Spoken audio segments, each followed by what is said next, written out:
মুসলমানদের জানাই আসসালামু আলাইকুম। অন্য ধর্মমানুষ সকলের প্রতি আন্তরিক শুভেচ্ছা অভিনন্দন। আপনারা যারা আমার সাথে দীর্ঘদিন অ্যাড আছেন আপনারা জানেন আমার এই দাদা ভাই জন্মের সময় তার মাকে হারিয়েছে। এই মাসের 22 তারিখে 22 আগস্ট তার 3 বছর পূর্ণ হবে।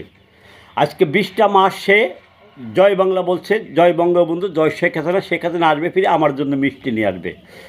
কিন্তু সৃষ্টিকর্তার লীলাখেলা বোঝা বড় দায়। সে এখনও বলতে পারে না তার মাকে। আমার শাশুড়িকে মা বলে, আমার বউকে মা বলে, আমার ছোটো মেয়েকে মা বলে, ফুপুদের সে মা বলে, কিন্তু আজ পর্যন্ত জানে না সে তার মাকে।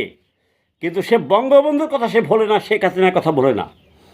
কিন্তু বাস্তব সত্য কথা, আমার ইতিহাস সকলেই জানেন। সেনাবাহিনীর চাকরি হারিয়েছে, বিদ্যুতে জয়েন করি না, 21 আগস্ট গ্যারেন্টি আমরা আহত নৌকাপাচার গ্রুপ নিয়ে চলেছি।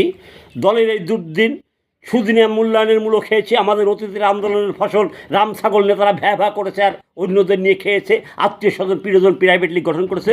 কিন্তু আজকে দুঃখের বিষয়, আমি 21 আগস্ট গ্যারেন্টি আমরা আহত, আমার শ্বাসকষ্ট, কয় মাস সাজনার পাতা আর নিমের পাতা খাই, ভালপে পানি জমেছে, বাড়ি করার টাকা পাই নাই। ফারুক হাজারি ভাইও ভিডিও দিয়েছে, অনেকে আবার কলও দিয়েছিল আমাকে, কিন্তু এখন তারা কল আর ধরে না।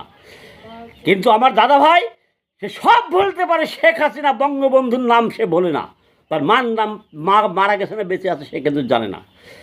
তাই এই যে মনির হোসেন নরসিংদী বাড়ি ইটালি প্রবাসী, ওই কুত্তার বাচ্চা আমাদের গোপালগঞ্জকে নিয়ে গালি দিয়েছে। এই শুয়োরের বাচ্চা, 24 থেকে আমার আগস্ট থেকে আমার মোবাইল বন্ধ নয়, সারা বহুত কিছু সহ্য করেছি।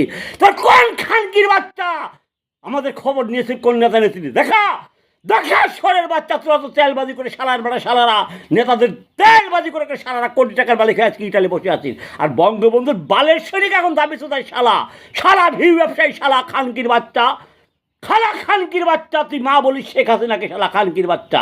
তো শেখ হাসিনাকে তোকে বলে দিয়েছে শোলের বাচ্চা গোপালগঞ্জে গালি দিতে, এই গালি শেখ হাসিনাকে দিচ্ছি না খানকির বাচ্চা। তো যে অরিজিনাল যে জন্মদাতা তোর যে মা সে ছিল খানকি, আর তুই হচ্ছে খানকির বাচ্চা। তাই তুই আমাদের গোপালগঞ্জের সাধারণ মানুষকে তুই গালি দিস।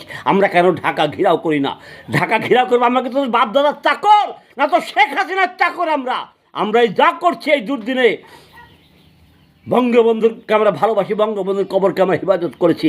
আমার এক ভাই বলেছিল সেনাবাহিনীকে যে আপনার ম্যাগজিনের গুলি ফরিয়ে যাবে, আমাদের গোপালগঞ্জের মানুষকে দমাতে পারবেন না, ইনশাল্লাহ দমাতে পারবে না। বঙ্গবন্ধুর মাজারকে কেউ ক্ষতি করে আসতে পারবে না। শেখ হাসিনা দেশের উন্নয়ন করছে, যদি গোপালগঞ্জে এসে খালি পৌঁছায়, বৃহত্তর ফরিদপুর, বাগেরহাট, নড়াইল, এরকম আশেপাশে যা জেলা আছে সব মানব ঢাল কোটি কোটি মানুষ হয়ে যাবে। শেখ হাসিনাকে ফাঁসি তো দূরের কথা, শেখ হাসিনা যেতে চাইলেও তাকে জেলে যেতে দেবে না জনগণ। আর কুত্তার বাচ্চা তুই বিদেশে বসে আমাদের গোপালগঞ্জকে গালি দিস, এই শালার বেটা শালা, ইটালি আসিস কেন? তোর যে শেখ হাসিনার পরিচালিত আত্মীয় স্বজন পরিচালিত, তোর যে উবায়দুল কাদের, ও তোর বাপ, তোর উবায়দুল কাদের গ্রুপ আছে, তোর বাপদের নিয়ে আয়। আর সেটা কেন এই শোরের বাচ্চারা দেশ বিদেশে বসে শোরের বাচ্চারা আবার গোপালগঞ্জকে গালি দিস?